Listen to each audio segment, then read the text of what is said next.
just looked that up. You were last on quite recently, actually, in episode 263. That's too late now. You can't unbook me.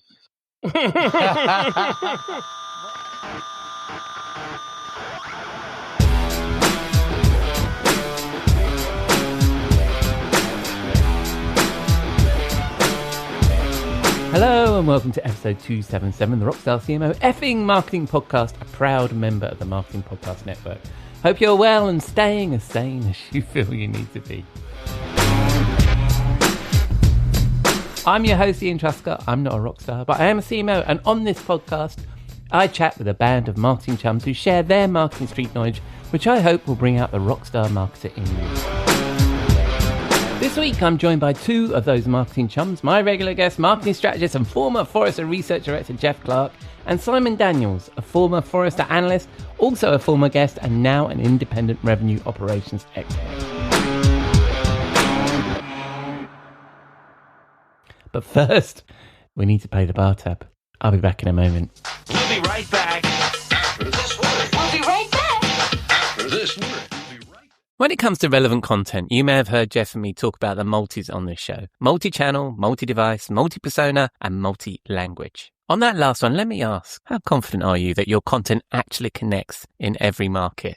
You're not sure? Well, it might be time to check out Phrase. In our experience, this stuff used to be hard, but Phrase makes it simple with its industry-leading AI localization platform that helps you deliver content in multiple languages without losing your tone, your message, or your mind. It automates the manual work, slashes review time, and gives you real data on what's working and where. Brands like Uber and Zendesk trust Phrase to scale their content across the globe and get it right every time. If you're serious about reaching more people and driving better results internationally, head over to phrase.com/MPN and take a look. That's phrase.com/MPN. Whatever the occasion, effortless elegance is right this way. Because Hilton brings you new ways to stay courtesy of the Nomad London. And it doesn't stop at award-winning dining in a space draped in velvet and illuminated by vintage chandeliers. No, this day goes beyond with unparalleled personalized service and attentive hospitality. Oh, and did we mention the Nomad London can be booked using your Hilton Honors points at Hilton.com? Hilton, for the stay.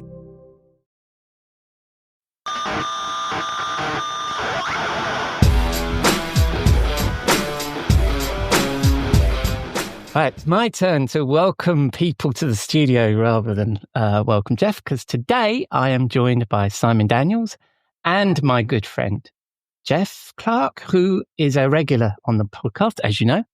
We'll get to you in a minute, Jeff, but for listeners that have not heard of you, Simon, on the show before, you're a friend of the show, you've been on a couple of times. Tell us a little bit about yourself. Well, hello, Ian and Jeff. Great to be back on with you. I am an independent revenue operations consultant right now. So that means that I help businesses with the orchestration of data and technology and process across their revenue ecosystem. And having come out of a background of marketing operations, I'm really trying to focus on that whole revenue ecosystem, the whole across the piece aspect of it, rather than thinking in terms of silos and making it all join up and work better together.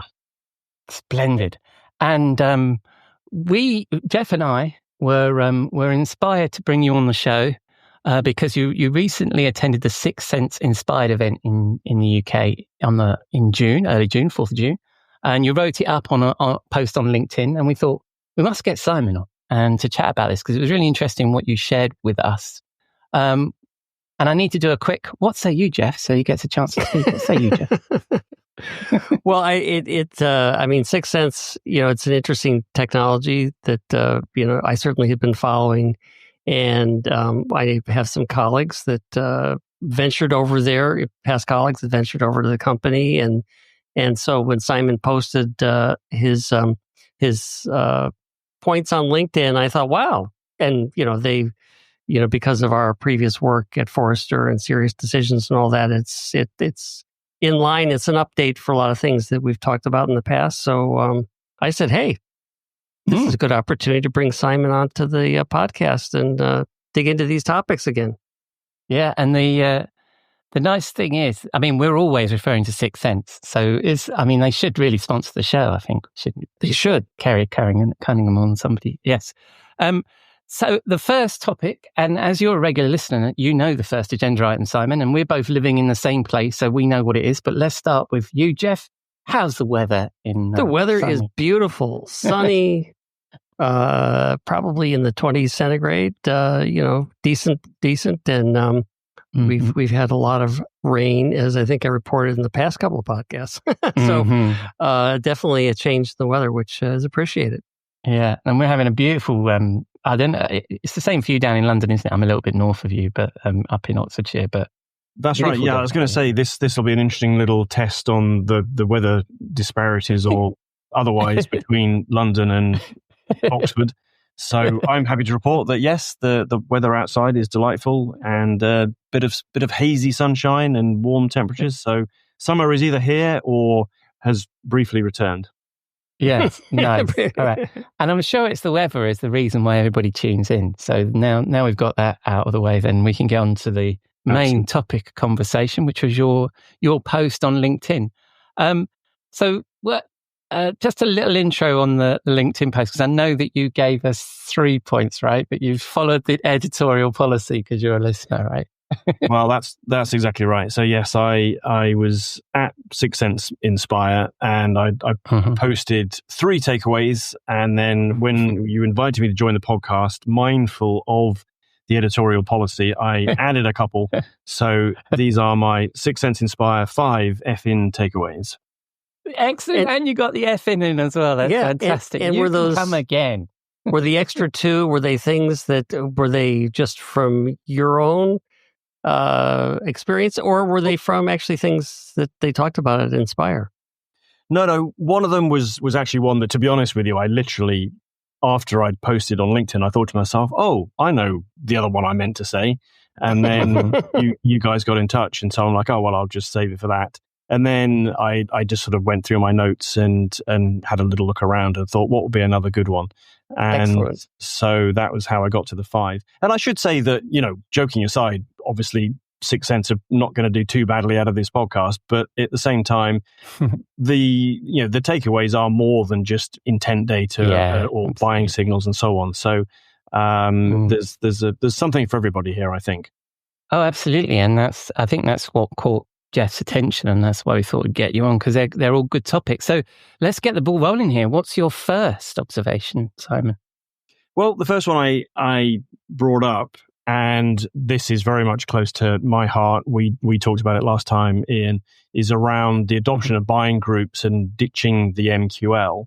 And really, the observation is just that several of the speakers were on this topic and talking about it exactly this, moving to a buying group orientated opportunity based demand process rather than granular individual MQLs, and looking at the measurement of their demand and the orchestration of it around that kind of mechanism and everything that goes along with that. And I just thought it was striking that leading marketers anyway, and leading businesses are really starting to adopt that approach.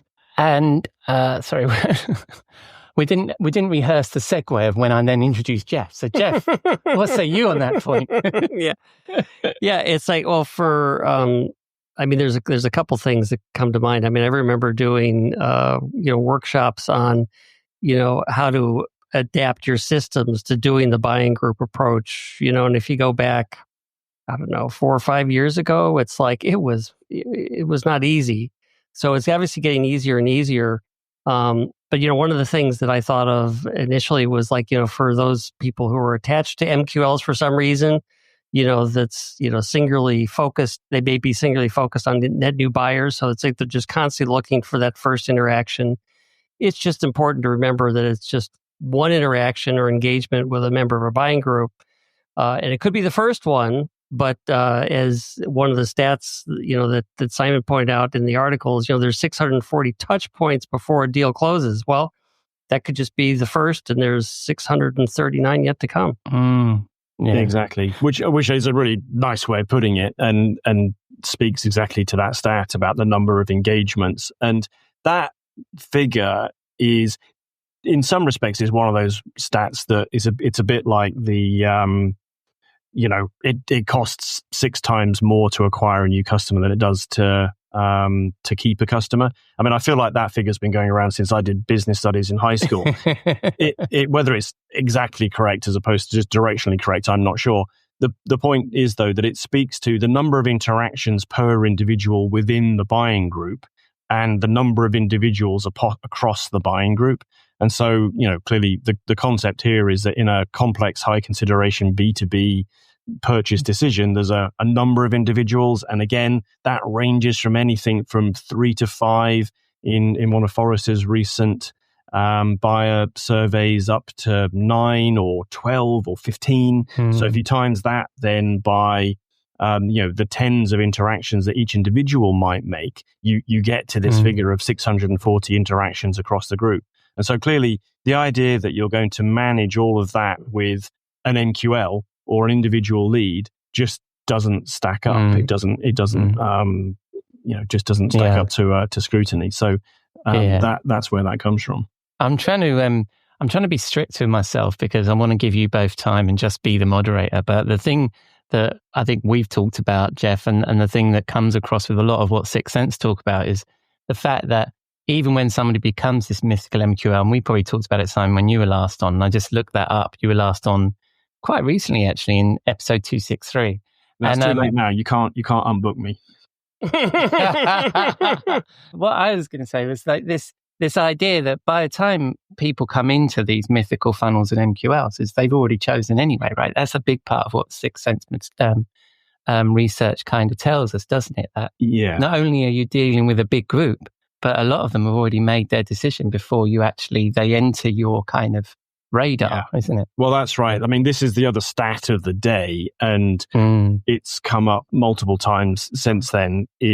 And again, this is going to be a keeper. 81% of buyers have chosen their vendor before talking to sales. So they've done their due diligence, they've done their research, they've got their shortlist, and at that point, they want to speak to sales. Now, obviously, that's kind of a slightly different version of their 75% of the way through the buying process before they engage. But the point is, it just tells us that marketing's got a lot of work to do in terms of, first of all, brand building, and then engagement and providing the information that buyers are looking for, and that'll bring us on neatly to the next point in just a second. Good. And so that's what's very important around as we try and move to the next point, and me keep my mouth shut for a bit, because I was also going to throw in the 95% rule from LinkedIn, but I'm not going to do that.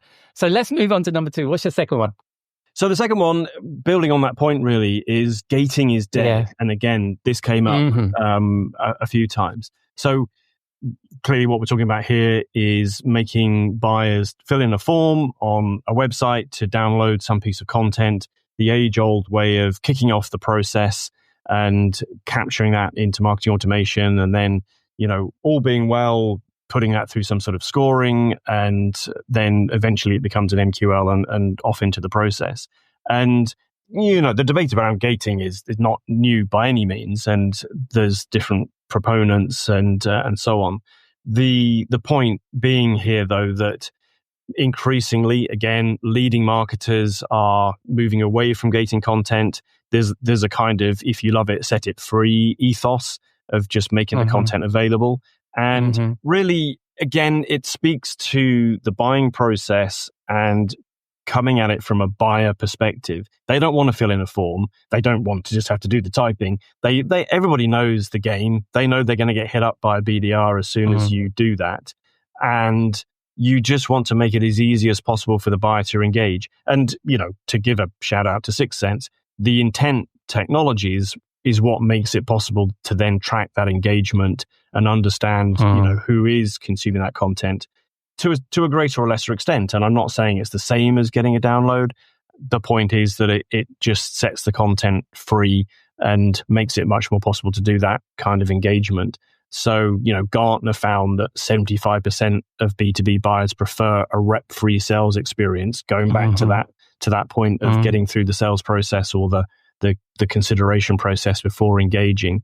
And, Forrester emphasize the delivery of value before asking for data. Yeah, again, I want to abstract myself from this and let Jeff do the talking, but I'm an ungater, I think. But one time I posted about that on LinkedIn, and somebody accused people who download ungated content as thieves.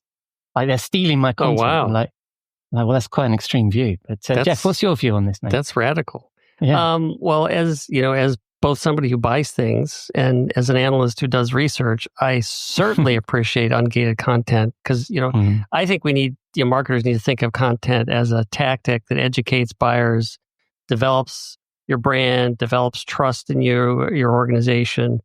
So, pulling that content down may be, a signal that the buyer's in the market. So your job is to use that signal, as best you can to track their interest and their intent. And certainly as Simon was referring to, with the intent marketing tools and all the things that are out there, it's like, you want to be able to use all kinds of other information to help you understand where the buyer is in their process. And putting the form up, may just turn them off. And so they don't get the content from you. And then there goes your opportunity. Yeah, and I mean, this is a topic we could probably talk about for the whole of the episode, I think, gating. And I think we've come up against it a few times on the podcast, particularly as, like I said, I'm an ungater, but when I have been forced to gate something, say like you buy a really expensive Forrester Research paper or something, and you're almost obliged to gate it. But everybody that comes on and grabs it is more interested in the Forrester Research than your product anyway. So well done you. You've collected a load of Gmail addresses. That's not going to really help you, right? So you might as well have given it away for free, right? Anybody that's actually engaged with you is going to engage with you. So yes, let's move on to number 3. What's your third, fella? So the third one was around AI, and the message here was around focusing on practical benefits and avoid getting drawn into throwing absolutely everything at AI or AI at absolutely everything. This was particularly Saima Rashid, who's the SVP for marketing at Sixth Sense. She had a couple of nice sound bites. One is that content isn't king, context is. And this was around really personalization, AI-driven personalization, and the power of using signals to drive an understanding of what people are interested in, and then present that content and present the messaging and personalization around that. And I think that's a key one. And ultimately, the objective should be to employ AI to build pipe, not hype, which is also pretty cute. And the only thing I would say is not to over-rotate on personalization and make sure that it really is based on engagement and context, and not just random stuff you picked up from someone's LinkedIn profile or posts or even elsewhere. Because my concern is you quickly get into the creep factor of making reference to stuff that just isn't relevant to the actual buying process. Yeah. Exactly. And I mean, that content is king. Content isn't king, context is. I mean, we've been saying that for say that 6 times real fast. Yeah, no, and then the king will arrive. I think we've been saying that for about over a decade, I reckon. And it's absolutely true. And the thing is the user, I think, picks their own context to a certain extent. So I think that you should be offering like a buffet. But anyway, I'm not supposed to be speaking. Jeff, what were your thoughts on this? What are you doing? I know. I keep thinking it's my show. Yeah, really. It is. One of the things that this made me think about, and I know I was thinking from a technology perspective, and this is a topic I know Simon talks about a lot, and we've talked about is it's like, you've got tools in your arsenal that are building in more and more AI capabilities, and certainly Sixth Sense and intent monitoring is one of those tools, but it's also in chat and in digital asset management, and so it makes more sense to think about how AI is being used for the tools and the capabilities you're already trying to employ, than like create your own AI strategy. Maybe this is your own AI strategy, and at least at this point, I think that's probably the most effective way to think about AI from a marketing perspective. Oh, I think this is like whenever we talk about any marketing technology, right? And I'm sure, Simon, you agree with this. if something shiny comes along, it doesn't really matter what it's called. All of a sudden, we need a shiny strategy, or we need one of these. Whereas, you know, what you need is to figure out what your requirement is and what you're trying to get done, right? Well, that's certainly the number one rule of marketing technology is to figure out what it is you're trying to achieve and then look for the technology that supports that or delivers that. And that should obviously be in alignment with your actual strategy, your corporate strategy, go-to-market strategy, and so on, so that it lines up. Don't let the technology drive the strategy. I guess I might nuance that a little bit. Clearly, if a piece of technology comes along that suddenly gives you a new capability, which, you know, genuinely innovative technology does, and AI probably fits into that, then you know you can't ignore it, and you may need to flex your strategy. Nonetheless, you still need to be clear what is it that we're trying to achieve with this, because otherwise, you end up adding the shiny objects or ending up with a Frankenstack of technology that is a nightmare to manage and costs a fortune. And I think that's really important. And I think the other thing, building on what Jeff was saying there, was to take care over trying to, you know, there's a classic buy or build consideration here. It's tempting to create stuff from scratch because you can with AI and with a lot of the, you know, the no code, low code tools and so on. Yet at the same time, I think you found, Jeff, and observed that there's a lot of tools that are being built that are using AI with specific use cases in mind, and it may be easier to adopt those. I think if you go back to like your first point, you know, the kind of the details beyond about the, you know, trying to adopt a buying group approach and understanding who are the members of the buying group, what are the touch points. That's the thing that AI can really help with. And the thing is that you can look in your existing tool set to say, how can those tools with the AI capabilities they're building in really help me get to that objective? That's for I sure. think that, absolutely. Yeah, and without spoiling what your next point is, I think it leads us nicely onto that, because when Jeff and I are doing our 5 effing things, we always talk about goals and measurements. So what's your fourth? So the fourth, getting into bonus territory now, is the leading marketing teams, again, based on the conversations and talks and so on from the day. Leading marketing teams are being measured on revenue. So exactly that, moving away from MQLs, moving away from those early indicators, and really focusing on what it is that we're actually trying to do here.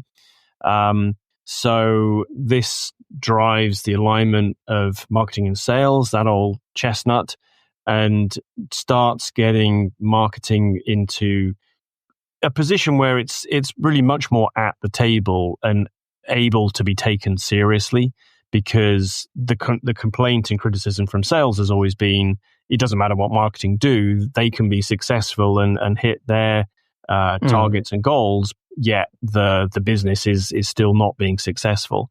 And so it moves marketing away from that kind of false celebration, if you like, and make sure that they really are aligned with the business.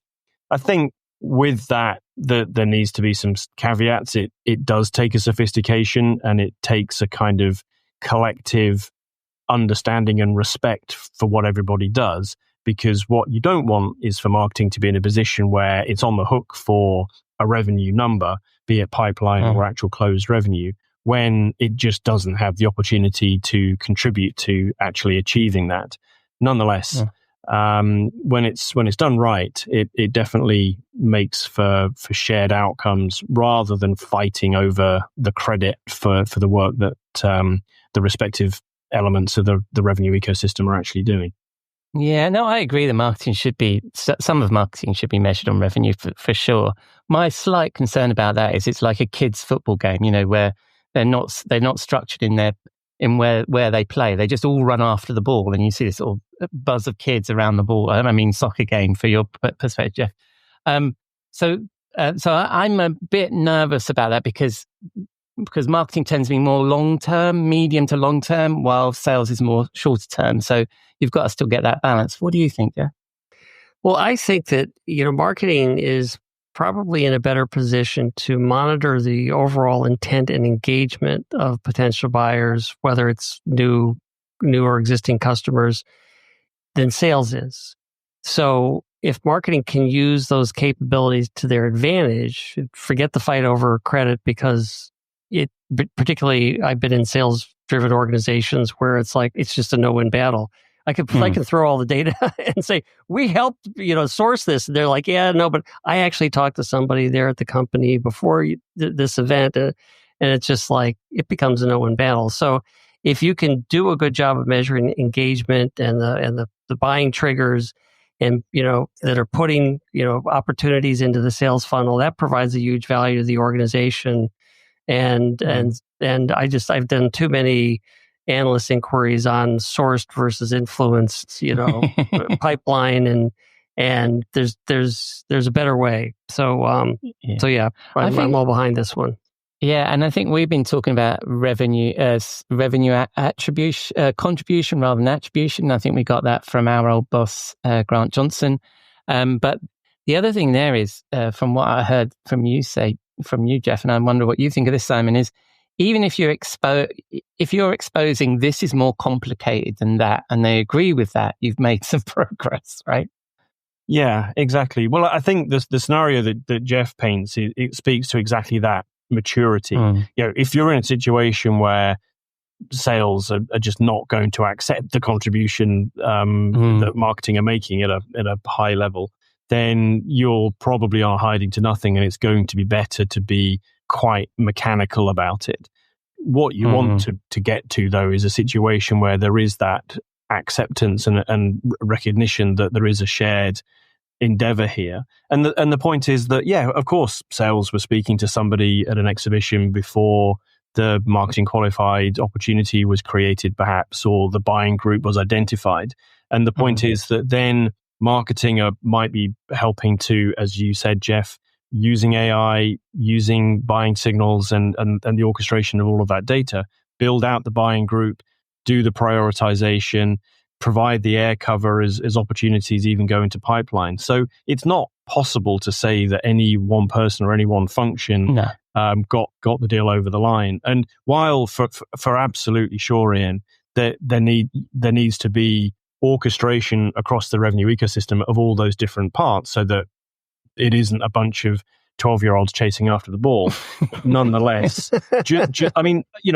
football, soccer is a great analogy in the sense that it's a team sport and there are assists and setups and then somebody scores the goal. But if any goal scorer in any football team wants to say that, they won the match, then I think they'd get jumped on by the rest of the team pretty quickly. Exactly. Yeah, I used that analogy in one of my Tuesday 2 cents, saying that we should say assists instead of attribution, for that very point. So thank you for that, Simon.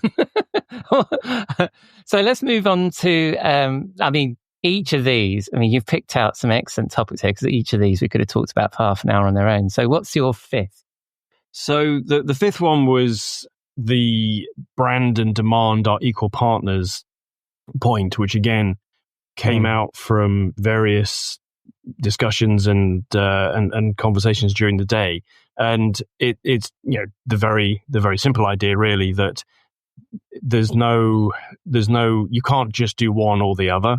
And a good go-to-market strategy involves brand building and awareness, as well as the shorter-term demand generation and what you might call lead generation. So as you alluded to a little earlier, Ian, this is the LinkedIn 95% of buyers are not in the market.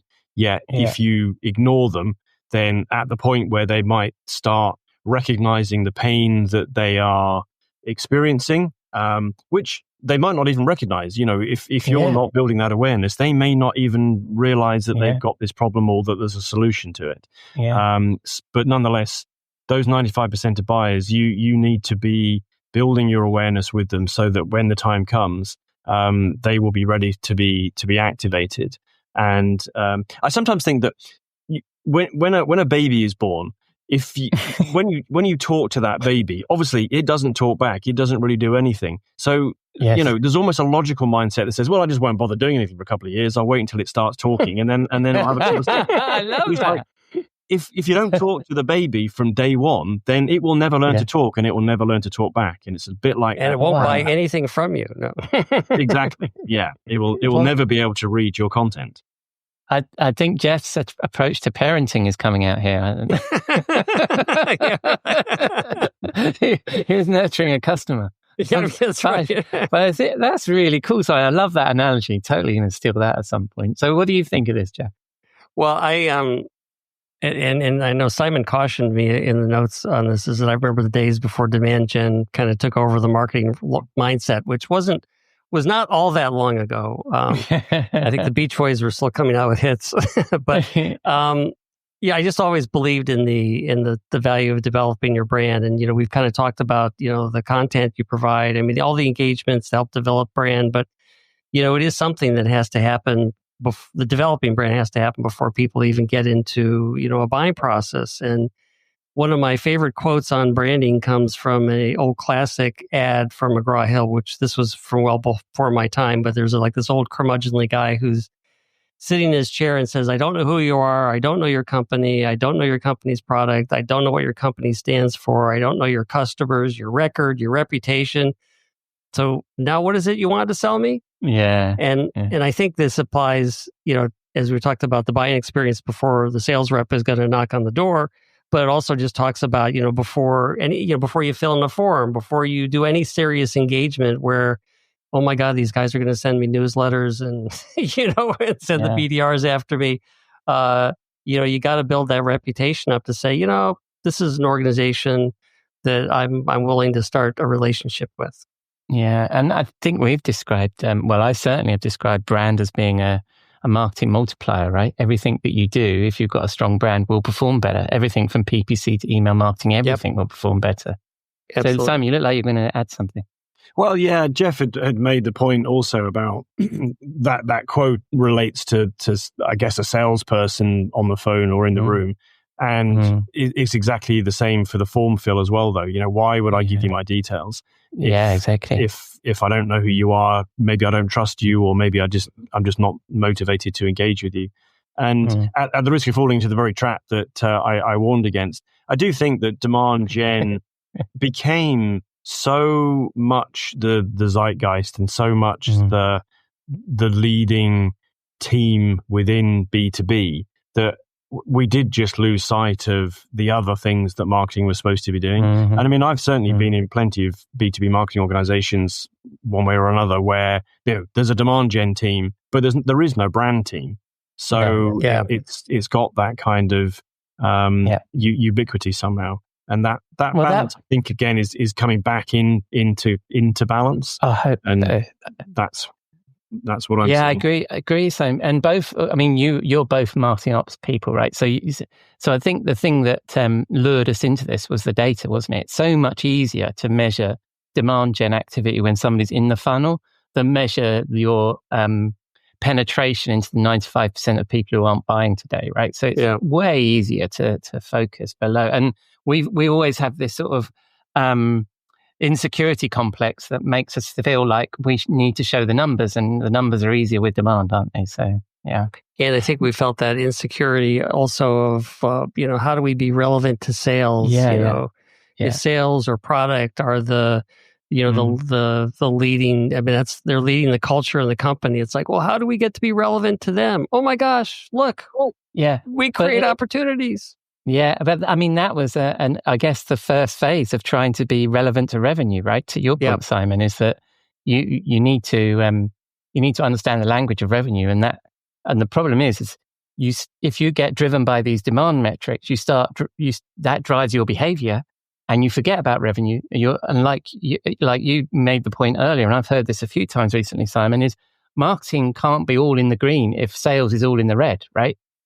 Something's broken, right? And we're all in it together. So I think that's a good point. Exactly. All right. Exactly. So I'll wind this up. We only went over by a few minutes so far, so that's not bad for us. So your first point was adoption of buying groups and ditching the MQL. And I will refer people back to the episode we did in episode 263, Simon, where you very much spoke about ditching the MQL. Gating is dead, which is fantastic news. We shouldn't just chase, let me summarize this, chase after the shiny object that is AI and throw it at absolutely everything. Content isn't king, context is, and I will never say that correctly, it would seem. And number 4, leading marketing teams being measured on revenue, absolutely yes. And number 5, brand and demand are equal partners. And the other thing on that brand and demand are equal partners, are you guys seeing these LinkedIn posts, which is brand versus marketing or things versus marketing? It's all fucking marketing, isn't it? It is. Can I conclude on that? I've got a filter that just makes sure I don't see things like that. Oh man, you got to share me the code. All right, so we get to the last agenda item, which is the song. And both of you made contributions to this based on the word Sixth Sense, although we don't believe that Sixth Sense call themselves Sixth Sense. And who chose this one? Which one of you two is responsible for this one? I see a finger. You're pointing at Jeff. I picked up on the term Sixth Sense, and there's a song by Brown Eyed Girls from 2011. Kind of it looks like a K-pop group, and they have a line in here that at least Simon's thought, aligned with our theme. The feeling I want to share with you is more than emotion. Fantastic. And I think numbers about contribution. That sums up the breadth of buyer signals and what they can do for you in terms of buying group orchestration and personalization. So I felt that was pretty good. I did make the suggestion that we picked 6 from the cast of 6, but I don't think the sentiment was quite the same. So I definitely say we should go with Brown Eyed Girls. Well, I don't think either of them are quite on message for a Rockstar CMO. I think this might be our first foray into K-pop, but we've played some rubbish on this show, so I'm sure that's going to be fine. All right, thank you very much, gentlemen. It's a pleasure to have you join us, Simon, and I hope you will join us again. I know I was fumbling earlier on about how often you can come on the show, and basically, I think offered it to you daily. So when you're next free, you're welcome to come on. And thanks again, Jeff. And we'll be back next week, Jeff, correct? I don't think we've decided on the topic. I think we got a bit overwhelmed by this one and we got too excited. So we need to plan what we're going to do next week. So I'll see you again. See you, gents. Cheers. Bye-bye. Thank you.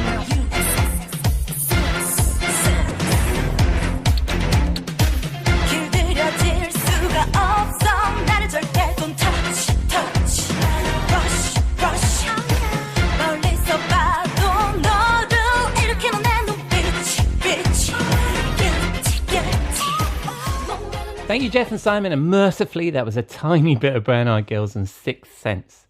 Hope you enjoyed that conversation. If revenue operations is your thing, you can also find Simon on his podcast that he co-hosts called What's Broken in GTM and How to Fix It, available on all good podcast platforms.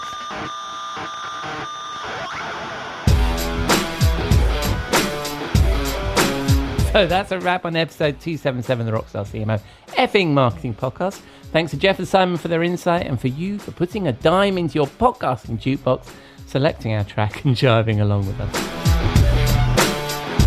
I've been your host, Ian Truscott. You can find links to me, Jeff and Simon, his podcast and the LinkedIn post that started all this in the show notes on rockstarcmo.com. But you can also find our blog, newsletter and all of our previous episodes.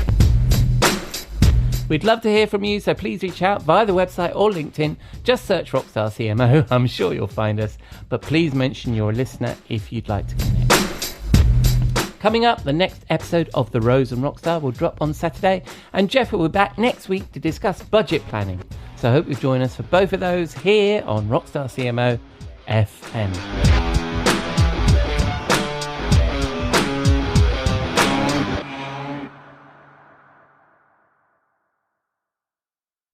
You may know you're listening to this show along the Marketing Podcast Network, but did you know there are other great shows on MPN to help your business? Robbie Samuels hosts the On the Schmooze podcast. Robbie, tell listeners what to expect from the show. Since 2015, I've interviewed entrepreneurs who overcame challenges to achieve success in their field or industry. Tune in to On the Schmooze to listen as I ask deep questions to elicit untold stories about leadership and networking. And where can people subscribe? Find the show at ontheschmooze.com or on marketingpodcast.net, or just search for it wherever you get your podcasts. You heard them. Go subscribe. This podcast is heard along the Marketing Podcast Network. For more great marketing podcasts, visit marketingpodcasts.net.